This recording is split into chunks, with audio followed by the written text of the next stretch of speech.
எல்லாருக்கும் வணக்கம். இன்றைக்கி நம்ம என்ன பார்க்க போகிறோம்னா பொட்டேட்டோ கறி. நார்த் ஸ்டைலில் செய்கிற பொட்டேட்டோ கறி இப்போ நம்ம ஸ்டைலில் பார்க்கலாமா? அதுக்கு 2 உருளைக்கிழங்கு ஃபஸ்ட்டு வேக வச்சு நல்லா மசிகிற அளவுக்கு வேக வச்சு எடுத்துக்கணும். இதுக்கு தேவையானது வெங்காயம், தக்காளி, வெள்ளைப்பூடு, கருவேப்பிலை, பச்சை மிளகா. வெங்காயத்தை நறுக்கி வச்சுட்டு தக்காளியும் வெள்ளைப்பூடையும் 1க்கு 2 வந்து நம்ம மேஷ் பண்ணி வச்சுக்கணும். சாப்பரில் கூட போட்டு வச்சுக்கோங்க.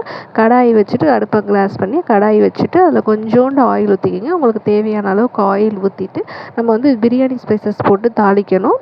பிரியாணி ஸ்பைசஸ் கூட டக்குன்னு வெங்காயம் போட்டுறக்கூடாது. நல்லா மணம் வர்ற மாதிரி வறுத்துட்டு தான் நம்ம வந்து தக்காளியோ பச்சை மிளகாவோ வெங்காயமோ போடணும். ஃபஸ்ட்டு வெங்காயத்தை போட்டு நல்லா வதக்கிக்கணும். வெங்காயத்தோட கொஞ்சோண்டு உப்பு போட்டு வதக்குனீங்கன்னா சீக்கிரம் வதங்கிடும். அதோட தக்காளி, வெள்ளைப்பூடை அடித்து வச்சோம்னா அதை போட்டு கொஞ்சம் நேரம் மூடி வச்சிடணும். அதோட வேக வச்சு உருளைக்கிழங்கையும் போட்டு மூடி போட்டுட்டு நம்ம வீட்டில் அரைச்ச குழம்பு மிளகாத்தூள் 2 ஸ்பூன் போட்டு கிளறணும்.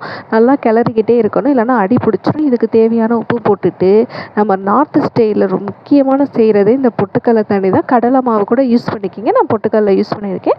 அடி பிடிக்காமல் இருக்கிறதுக்கு 2 ஸ்பூன் எக்ஸ்ட்ரா தண்ணி ஊற்றி நல்லா வேக வச்சுக்கணும். ஏன்னா கடலை மாவு சீக்கிரம் வந்து திக்னஸ் கொடுத்துரும். நான் மூடி போட்டு பாருங்கள், அழகாக எண்ணெய் பிரிஞ்சு வந்துருச்சு.